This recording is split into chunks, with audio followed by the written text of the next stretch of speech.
اعوذ باللہ من الشیطان الرجیم، بسم اللہ الرحمن الرحیم۔ السلام علیکم ورحمۃ اللہ وبرکاتہ۔ محترم دوستوں، امید ہے آپ سب خیریت سے ہوں گے۔ دوستوں، خبریں گرم ہیں، افواہیں آ رہی ہیں کہ ملک کے طاقتور حلقے اور king makers P T I chairman Imran Khan صاحب کے ساتھ جیل میں ملاقاتوں میں مصروف ہیں، مسلسل ملاقاتیں ہو رہی ہیں، اور ان ملاقاتوں میں عمران خان صاحب کو ایک ڈیل پہ راضی کرنے کی کوششیں ہو رہی ہیں کہ اگر عمران خان صاحب اپنے سابقین کی طرح سے جلاوطنی قبول کرے، اور اس حوالے سے باقاعدہ انگلینڈ کا نام لیا جا رہا ہے کہ اگر وہ انگلینڈ چلے جائیں کچھ عرصے کے لیے تو نہ صرف یہ کہ پاکستان میں ان پر ابھی تک جو مقدمات قائم ہیں یہ مقدمات بھی ختم کر دیے جائیں گے، بلکہ ان کی جو کردار کشی کی مہم چل رہی ہے ان کے خلاف میڈیا میں یہ مہم بھی ختم ہو جائے گی، اور کچھ عرصے کے بعد عمران خان صاحب دوبارہ پاکستان آ کے سیاست میں حصہ بھی لے سکیں گے۔ ابھی تک ان خبروں کی باقاعدہ مصدقہ اور آزاد ذرائع سے کوئی تصدیق تو نہیں ہوئی ہے، لیکن جو ملک میں روایت چلی آ رہی ہیں، جو سابقین کے ساتھ سول جو پچھلے حکمران تھے ان کے ساتھ جو ہوا، تو ان میں سے ہر ایک کو تقریباً کم و بیش اسی رویے کا اور ان حالات کا سامنا کرنا پڑا۔ تو یہ قوی امکان ہے کہ عمران خان صاحب اس گندی روایت کے نئے وکٹم، نیا شکار بننے جا رہے ہیں۔ یہاں پہ ہم کچھ سوالات اپنے سامنے رکھیں گے، اور اس حوالے سے میں اپنا تجزیہ اور رائے بھی پیش کروں گا کہ آخر عمران خان صاحب کے ساتھ یہ ڈیل کرنے والے کس قانون کے تحت یہ سب کر رہے ہیں؟ کیا واقعی عمران خان صاحب کے ساتھ یہ لوگ اس ڈیل کے مجاز ہیں؟ کیا عمران خان صاحب ان کے مجرم ہیں؟ ان کو یہ حق حاصل ہے کہ وہ اس قسم کی کوئی ڈیل عمران خان صاحب یا کسی بھی دوسرے حکمران، نواز شریف یا زرداری صاحب یا جو شہباز شریف، کسی کے ساتھ بھی ایسی کوئی ڈیل کر سکیں؟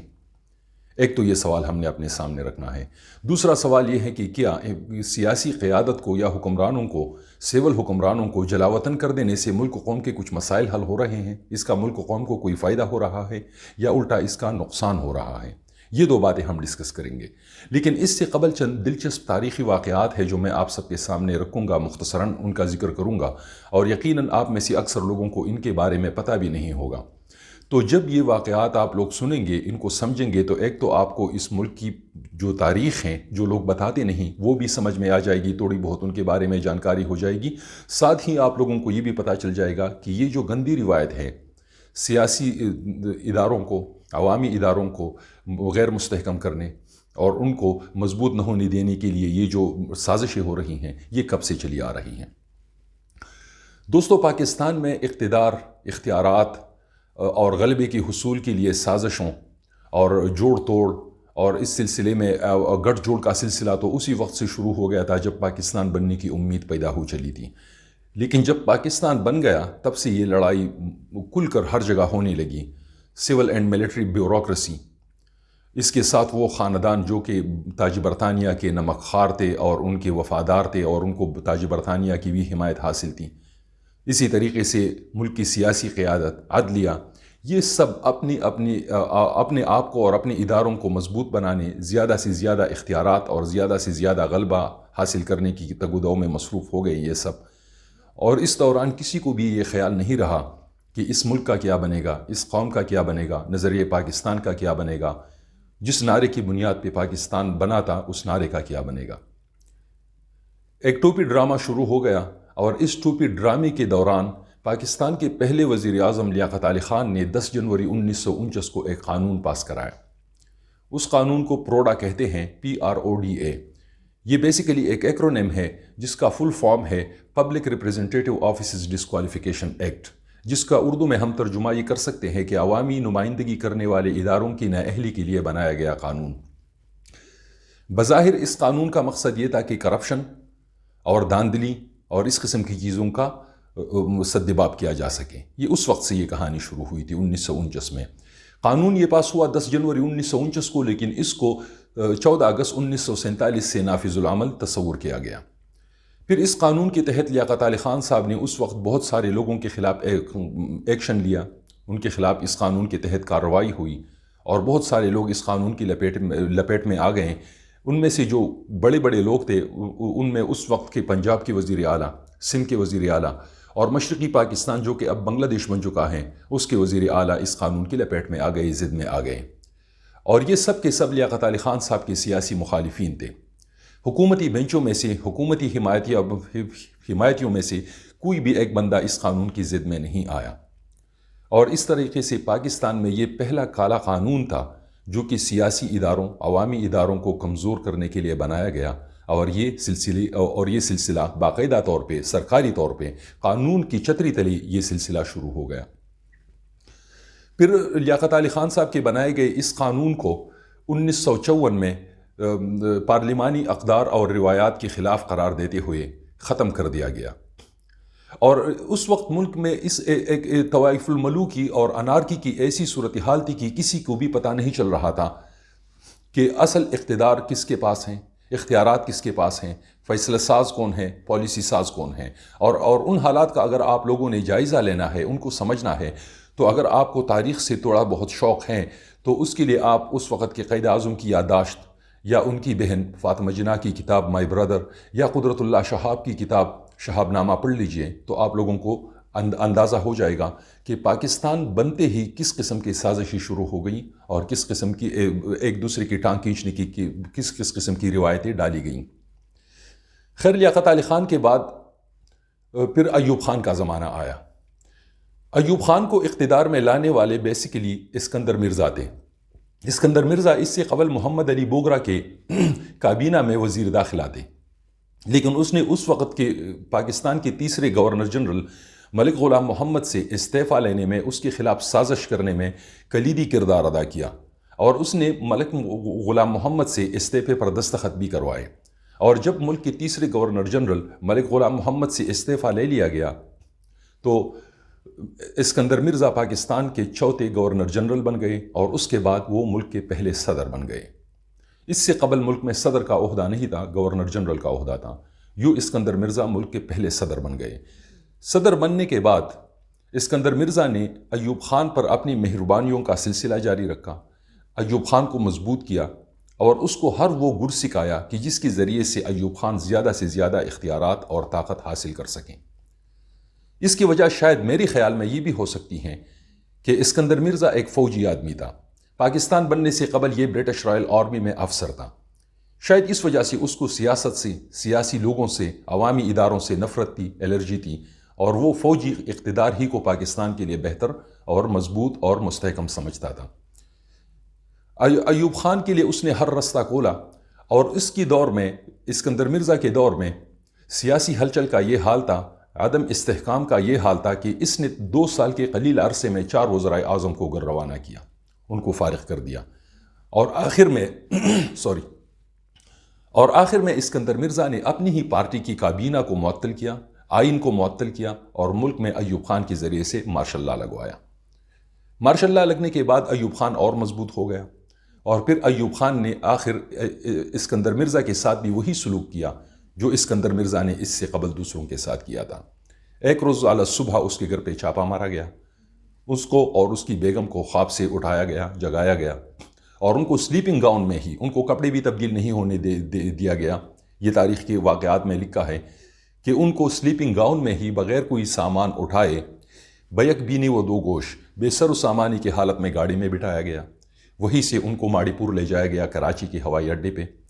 وہیں پر جہاز پہلے سے تیار تھا، اسی جہاز میں ان کو بٹھا کے جلا وطن کر دیا گیا اور ان کو انگلینڈ بھیج دیا گیا۔ اس کے بعد ایوب خان 1959 میں ایک نیا قانون لے کے آئے جو کہ لیاقت علی خان کے پروڑا کا تسلسل تھا۔ ایوب خان نے اس نئے قانون کو پہلے تو پوڈو کا نام دیا، پبلک آفیسز ڈسکوالیفیکیشن آرڈر، لیکن بعد میں اس کا نام پوڈو کے بجائے ایبڈو رکھ دیا گیا، EBDO۔ یہ بھی ایک ایکرونیم ہے جس کا فل فارم ہے الیکٹڈ باڈیز ڈسکوالیفیکیشن آرڈر یا الیکٹیو باڈیز ڈسکوالیفیکیشن آرڈر، مطلب منتخب اداروں کی نااہلی کے لیے بنایا گیا قانون۔ ایوب خان نے بھی لیاقت علی خان کی طرح اس قانون کا اپنے مخالفین کے خلاف بھرپور استعمال کیا، اور تاریخی واقعات میں لکھا ہے کہ تقریباً 6,500 سے لے کے 7,000 لوگوں کے خلاف اس قانون کے تحت، ایبڈو کے تحت کارروائی ہوئی۔ ان 6,500 یا 7,000 لوگوں میں تقریباً 70 یا 75 بڑے بڑے سیاستدان شامل تھے، اور ان سیاستدانوں میں سے اکثریت کا تعلق عوامی لیگ، جو کہ اس وقت مشرقی پاکستان کی ایک معروف جماعت تھی، اور مغربی پاکستان میں نیپ، نیشنل عوامی پارٹی، عوامی نیشنل پارٹی نہیں، نیشنل عوامی پارٹی، ان 2 پارٹیوں کے بڑے بڑے سیاستدان اس قانون کی لپیٹ میں آ گئے۔ ان پر 8 سال تک کسی بھی قسم کی سیاسی سرگرمیوں میں حصہ لینے پہ پابندی لگا دی گئی، اور ان کو دیوار سے لگا دیا گیا۔ حیرت کی بات یہ ہے کہ لیاقت علی خان کی طرح ایوب خان کے ایبڈو قانون کا استعمال بھی صرف سیاسی مخالفین کے خلاف ہوا۔ ساتھ ہی لیاقت علی خان کے پروڈا یا ایوب خان کے ایبڈو کے تحت جن جن لوگوں کو نااہل کیا گیا، ان لوگوں کے خلاف نہ کبھی کوئی مقدمہ بنا، نہ ان پر کوئی الزام ثابت ہوا، نہ ان سے کوئی ریکوری ہوئی، یعنی مالی مسروقہ برآمد ہوا، حالانکہ ان سب کو بدعنوانی کرپشن یعنی مالی کرپشن کے الزام میں برطرف کیا گیا تھا۔ لیکن یہ سب مخالفین تھے۔ ایوب خان کے ایبڈو قانون کا استعمال بھی اس کے حمایتیوں اور اس کے دوستوں کے خلاف نہیں ہوا، جو ان کے گڈ بکس میں لوگ تھے ان کے خلاف نہیں ہوا، مخالفین کے خلاف ہوا۔ یہ سلسلہ چلتا رہا۔ پھر ہم آتے ہیں ضیاء الحق صاحب کے زمانے میں۔ ضیاء الحق صاحب نے ایک نیا طریقہ اختیار کیا اور اس نے آئین میں ترمیم کی، 8ویں ترمیم کے نام سے۔ 8ویں ترمیم ایک ایسی تلوار تھی جو کہ ننگی لٹکتی ہوئی تلوار تھی، جو کہ عوامی سیاسی قیادت کے سر پر ہر وقت لٹکتی رہتی تھی۔ ایک تو سوال یہ بھی ہے کہ پاکستان میں کیا کبھی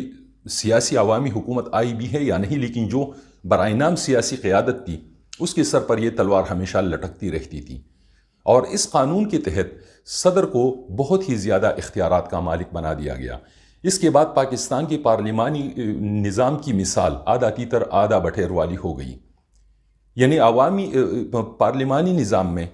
جو اختیارات ہیں وہ وزیر اعظم کے پاس ہوتے ہیں، لیکن پاکستان میں پارلیمانی نظام میں اختیارات سب سے زیادہ صدر کے پاس تھے۔ صدر کے پاس یہ اختیار تھا کہ وہ بیک جنبش قلم کسی بھی وقت اسمبلی کو برخاست کر سکتے تھے، منتخب وزیر اعظم اور قومی اسمبلی کو گھر بیچ سکتے تھے، اور ملک میں کسی بھی قسم کی ایمرجنسی یا مارشل لا نافذ کر سکتے تھے۔ اور اس قانون کے استعمال کے لیے بھی جو بعد میں سیاسی لوگ تھے یا جو عام لوگ تھے جو کہ صدر کی کرسی پر بیٹھے، وہ بھی اس کے لیے اسٹیبلشمنٹ کے اشارہ ابرو کے منتظر ہوتے۔ جیسے ہی وہاں سے اشارہ ملتا، یہاں پہ یہ لوگ 8ویں ترمیم کا قانون استعمال کرتے۔ خود ضیاء الحق صاحب نے اپنے دور میں اس قانون کا استعمال اپنے دور کے وزیر اعظم محمد خان جونیجو کے خلاف کیا۔ 8ویں ترمیم کے تحت ان کو بدعنوانی ہی کے الزامات لگا کے فارغ کر دیا گیا، اور ان پر یہ الزام لگایا گیا کہ انہوں نے کرپشن کیا ہے، لیکن آج تک نہ ان پر کوئی مقدمہ بنا، نہ ان کے خلاف کوئی ثبوت لائے گئے، نہ ان سے کوئی ریکوری ہوئی، یعنی جو چوری انہوں نے کی تھی، مالی کرپشن کیا تھا، وہ مالی مسروقہ ابھی تک برآمد نہیں ہوا۔ حقیقت یہ ہے کہ محمد خان جونیجو بھی 2 چیزیں ذہن میں رکھتے تھے، ایک صدر کے اختیارات کو چیلنج کرنا، نمبر 2 ضیاء الحق کی ماشاء اللہ کو اور اس کی حیثیت کو چیلنج کرنا۔ یہ 2 اس کی غلطیاں تھیں۔ یہ غلطیاں کرنے کے بعد وہ کرپٹ ہو گئے اور ان کو فارغ کر دیا گیا۔ اس کے بعد غلام اسحاق خان وہ صدر تھے جنہوں نے 8ویں ترمیم کا بھرپور اور سب سے زیادہ استعمال کیا، اور انہوں نے بے نظیر مرحومہ اور نواز شریف کے خلاف اس قانون کا استعمال کیا۔ اس قانون کے تحت نواز شریف بے نظیر کی حکومت 2 یا کسی کی حکومت 3 بار، کسی کی 2 بار ختم کی گئی۔ ہر بار ان پر اربوں کربوں ڈالر کی کرپشن کے الزامات لگائے گئے، ان کو نااہل کر دیا گیا، ان کو جیلوں میں ڈالا گیا، پھر ان کے ساتھ ڈیل کر کے باہر ملک بھیجا گیا، وہاں سے پھر ان کو پاک صاف کر کے واپس لایا گیا، ان کو پھر اقتدار کی کرسی پر بٹھایا گیا، اور یہ سلسلہ یوں ہی جاری ہے، اور ابھی تک اس میں کوئی تعطل اس میں کوئی تعطل نہیں آیا ہے۔ پھر اسی 8ویں ترمیم قانون کی طرز پہ ایک اور قدم اٹھایا گیا۔ اب نیب کا قانون لے لیجئے۔ نیب کو دیکھا جائے تو اپنی فطرت میں اور اصلیت میں یہ بھی انہی قوانین کا تسلسل ہے، چاہے وہ لیاقت علی خان کا پروڈا ہو، ایوب خان کا ایبڈو ہو، یا ضیاء الحق کی 8ویں ترمیم ہو، انہی کے ساتھ اس کو ملا لیجئے تو یہ سب ایک ہی زنجیر کی مختلف کڑیاں ہیں۔ نیب بھی ایک ایسا ادارہ ہے کہ پاکستان میں پہلے سے عدالتی نظام موجود ہے، بڑے بڑے ججز ہیں، ان ججز کو تنخواہیں مل رہی ہیں، مراعات مل رہے ہیں، پینشن مل رہے ہیں، لیکن یہ جج صاحبان اس قابل نہیں تصور کیے جاتے کہ وہ بدعنوانی اور کرپشن کے مقدمات سنیں اور ان میں اپنا فیصلہ سنائے۔ تو پہلے سے موجود عدالتی نظام کے پیرالل ایک نیا نظام بنایا گیا، ایک نیا انسٹیٹیوشن بنایا گیا نیب کے نام سے، اور نیب حکمران وقت کے ہاتھ میں ایک ایسی چڑی ہے کہ جو وہ اسٹیبلشمنٹ یا کنگ میکرز کے اشارے کے مطابق استعمال کرتا ہے، مخالفین کو ہانکنے کے لیے، ان کو دبانے کے لیے، ان کو رستے سے ہٹانے کے لیے، ان کو اپنا تابع بنانے کے لیے۔ اور اس ادارے کی کارکردگی اگر ہم دیکھیں تو ابھی تک اس ادارے کی کوئی کارکردگی سامنے نہیں آئی ہے، بلکہ جن جن لوگوں پر ابھی تک اس ادارے کی جانب سے کرپشن کے الزامات لگائے گئے ہیں، کرپشن بھی ایسے الزامات کہ جن کو سن کے بندہ بے ہوش ہونے لگتا ہے، اربوں کھربوں ڈالر کی کرپشن کے الزامات، لیکن پھر بعد میں یہی انسٹیٹیوشن، یہی ادارے ان لوگوں کو دوبارہ سے کلین چٹ دے دیتے ہیں، ان کو صادق و امین بنا دیتے ہیں۔ ذرا دیکھیے کہ نواز شریف پر کتنی بار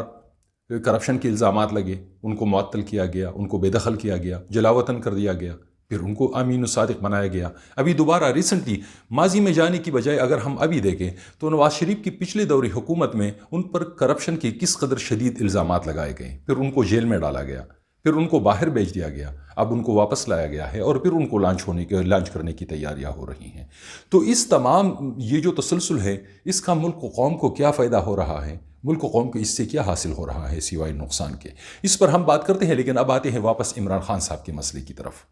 عمران خان صاحب کے ساتھ جس ڈیل کی کوشش ہو رہی ہے تو کس کیپیسٹی میں ہو رہی ہے؟ پہلے جو الزامات ہیں عمران خان صاحب پہ، ان کا ذرا جائزہ لیتے ہیں کہ کیا وہ الزامات ملک و قوم کی جو ہے وہ اس نوعیت کے ہیں کہ اس میں کوئی ادارہ اپنی ذاتی حیثیت میں کوئی ایکشن لے سکے، یا یہ ملکی اور قومی نوعیت کے الزامات ہیں؟ پہلا الزام ہے عمران خان صاحب پہ القادر ٹرسٹ کا، کہ لندن سے جو پیسہ قومی خزانے میں آنا تھا وہ عمران خان صاحب نے چال بازی کر کے یا ساز باز کر کے بقول ان لوگوں کے اپنے ٹرسٹ کے اکاؤنٹ میں منتقل کیا، اور اس ٹرسٹ کے مالک خود عمران خان صاحب ہیں۔ یوں وہ پیسہ جو کہ قومی خزانے میں جانا تھا وہ عمران خان صاحب کے پاس چلا گیا۔ دوسرا الزام ان پہ سائفر کا ہے۔ تیسرا الزام ان پہ ممنوعہ ذرائع سے فارن فنڈنگ وصول کرنے کا ہے۔ تو ان تینوں الزامات کو اگر دیکھا جائے تو یہ تو خالصتاً قومی اور ملکی نوعیت کے الزامات ہیں، اور اگر یہ الزامات ان پہ ثابت ہو جاتے ہیں تو عمران خان صاحب قومی اور ملکی مجرم قرار پاتے ہیں۔ وہ کسی ادارے یا کسی فرد کے مجرم تو نہیں بنتے۔ پھر کسی فرد یا کسی مخصوص ادارے کو یہ اختیار کس نے دیا کہ وہ جا کر عمران خان صاحب کے ساتھ مذاکرات کریں، اور اگر عمران خان صاحب ان کی شرائط مان کے جلاوطنی اختیار کرنے پر رضامند ہو جاتے ہیں تو وہ پاک صاف ہو جائیں گے؟ تو اس میں ہم کہاں گئے، ہم لوگ کہاں گئے، عوام؟ کہ پیسہ تو ہمارا ہے۔ اگر بے نظیر مرحومہ نے واقعی چوری کی تھی، اگر زرداری نے واقعی چوری کی ہے، اگر شریف خاندان نے، میاں خاندان نے واقعی چوری کی ہیں، یا عمران خان صاحب نے واقعی چوری کی ہے، غبن کیا ہے مالی، تو یہ پیسہ تو ہمارا تھا، ہمارے ٹیکسوں کا پیسہ تھا، یا ہمارے نام پہ جو باہر ممالک سے قرض لیے جاتے ہیں وہ پیسہ تھا۔ تو اس کا فیصلہ تو ملکی عدالتیں ہماری مرضی اور ملکی قوانین کے مطابق کریں۔ عمران خان صاحب پہ مقدمہ چلایا جائے، اسی طریقے سے جو سابقین ہیں نواز شریف، زرداری وغیرہ، ان سب پہ مقدمات چلائے جائیں عدالتوں میں، یا تو ان کو once for all clean chit دے دیا جائے کہ ان پر ابھی تک جو الزامات لگے تھے وہ سب کے سب جھوٹ تھے، من گڑت تھے، یہ لوگ پاک صاف ہیں، اور ان کو سیاست کرنے دیا جائے، یا ایک بار ان کو مجرم قرار دے کے ان پر ہمیشہ کے لیے پابندی لگائی جائے، لیکن اس سے قبل مالی مسروقہ برآمد کیا جائے کہ یہ میرا مسئلہ ہے، میرا مسئلہ اس سے حل ہوگا، مجھے فائدہ اس سے ہوگا کہ چوری کا مال جو ہے وہ ان سے وصول کر کے واپس قومی خزانے میں ڈالا جائے، تاکہ ملکی معیشت بہتر ہو، تاکہ عوام کی زندگی بہتر ہو، خزانے میں پیسہ آ جائے۔ لیکن نہیں، آج اس کو چور بناتے ہیں، کل اس کو پاک صاف کرتے ہیں، کل اس کو پھر چور بناتے ہیں، پھر اگلے روز ان کو پھر پاک صاف کرتے ہیں۔ یہ ٹوپی ڈرامہ کیوں کھیلا جا رہا ہے؟ اس میں تو ملک و قوم کا سراسر نقصان ہو رہا ہے، اور اس کی پیچھے وہی ایک سوچ ہے کہ اس ملک میں سیاسی انجینئرنگ کی ایک فیکٹری چلائی جا رہی ہے۔ اس فیکٹری کو چلانے والے اسٹیبلشمنٹ کے لوگ ہیں، جس میں سول اینڈ ملٹری بیوروکریسی شامل ہیں۔ یہ لوگ اپنی مرضی سے کنگز بناتے ہیں، ڈمیز بناتے ہیں، روبوٹس تیار کرتے ہیں، لا کر ان کو ہمارے سروں پہ بٹھاتے ہیں، ہمیں ان کے ذریعے سے کنٹرول کرتے ہیں اور مفادات اپنے حاصل کرتے ہیں۔ پھر جہاں بھی ان کو تھوڑا سا اختلاف ہو یا ڈرامے میں حقیقت کا رنگ بھرنا ہو تو ان ڈمیز کے ساتھ، ان روبوٹس کے ساتھ یہ لوگ تھوڑا سا اختلافی ماحول پیدا کرتے ہیں، ان کے ساتھ اختلافات جو ہے وہ سامنے آ جاتے ہیں، پھر ایک لڑائی شروع ہو جاتی ہے لا حاصل، اس کو بے دخل کیا جاتا ہے، اس کو لا کے واپس بٹھا دیا جاتا ہے۔ یہ سلسلہ ختم ہونا چاہیے۔ اس ملک کے عوامی اور سیاسی انسٹیٹیوشنز کو مضبوط کرنے کی ضرورت ہے۔ عوام کو یہ فیصلہ کرنے دیا جائے، عوام کے پاس یہ اختیار ہو کہ وہ اپنا نمائندہ کس کو بنانا چاہتے ہیں، اور اس کا فیصلہ ووٹ کے ذریعے سے ہو، گنتی کے ذریعے سے نہ ہو کہ ووٹ کسی اور کو پڑ رہے ہیں لیکن گنتی میں کوئی اور جیت رہا ہے۔ پتہ نہیں، یہ ایک انگریزی مقولہ میں نے کہیں سنا تھا یا میں نے پڑھا تھا کہ الیکشن میں نتائج ووٹ سے نہیں گنتی سے بنتے ہیں۔ تو یہ جو روایت ہے یہ ختم ہونی چاہیے کہ گنتی سے نتائج نہ بنائے جائیں، نہ اخذ کیے جائیں، ووٹ سے جس کو زیادہ ووٹ پڑے ہیں، عوام نے جس پر اعتماد کا اظہار کیا ہے، اسی کو عوام کی نمائندگی کرنے کا حق دیا جائے، پھر چاہے وہ عمران خان صاحب ہوں، چاہے میاں صاحبان ہوں، چاہے زرداری خاندان ہو، سراج الحق صاحب ہوں، مولانا فضل الرحمان صاحب ہو، کوئی بھی ہو۔ تو یہ فیصلہ عوام کرے، خود اپنی مرضی سے کرے، اور عوامی ووٹ کی اہمیت کو تسلیم کیا جائے، ٹوپی ڈرامے نہ کیے جائیں، تبھی جا کے یہ ملک مضبوط ہوگا، عوامی ادارے مضبوط ہوں گے، اس ملک میں پھر انویسٹمنٹ آئے گا، اس ملک کے انسٹیٹیوشنز جب مضبوط ہوں گے۔ لیکن جب یہ حالت ہو ملک میں، طوائف الملوکی کا یہ حال ہو کہ طاقت کا سرچشمہ تو برائے نام عوام اور پارلیمنٹ ہے، لیکن فیصلے کہیں اور ہو رہے ہیں، بند کمروں میں ہو رہے ہیں، بند دروازوں کے پیچھے ہو رہے ہیں، وہاں سے لکھے ہوئے فیصلے آتے ہیں اور پارلیمنٹ اور سینٹ میں صرف ان فیصلوں پر پابندی کرائی جاتی ہیں اور ان پر عمل درآمد کرایا جاتا ہے۔ تو یہ تو جمہوری عمل نہیں ہے، یہ تو عوامی حکمرانی نہیں ہے، یہ تو ڈکٹیٹرشپ ہے، یہ تو آمریت ہے، اس کو کوئی بھی نام دے دے۔ تو اسی لیے ہمیں یہ تمام باتیں اپنے ذہن میں رکھنی چاہیے، اس حوالے سے عوام میں شعور ہونا چاہیے، اور ہمیں یہ سوالات اٹھانے کی ضرورت ہے، چاہے ہمارا تعلق کسی بھی سیاسی پارٹی سے ہو، ہمیں یہ سوال اٹھانے دیا جائے، اور ہمیں یہ حق ہونا چاہیے کہ ہم یہ سوال اٹھائیں کہ بھئی نواز شریف، زرداری خاندان، میاں صاحب کا خاندان نواز شریف کا، اور عمران خان، یہ سب جو ہیں یہ تو قومی مجرم بنتے ہیں، ملکی مجرم بنتے ہیں، تو کسی کو ان کے ساتھ ڈیل کرنے کی کوئی بھی کسی کے پاس یہ اختیار نہیں ہے، یہ کسی کی مرضی پر نہیں ہوگا، یہ ملک کے قوانین کے مطابق ہوگا کہ اگر یہ لوگ مجرم ہیں تو ان کو سزا سنائی جائے، لیکن ساتھ ہی ان سے چوری کا مال برآمد کیا جائے، اور اگر یہ لوگ پاک صاف ہیں تو ان کو کلین چٹ دے دیا جائے اور ان کو سیاست کرنے دیا جائے اس ملک میں عوامی مرضی کے مطابق، عوام کے لیے۔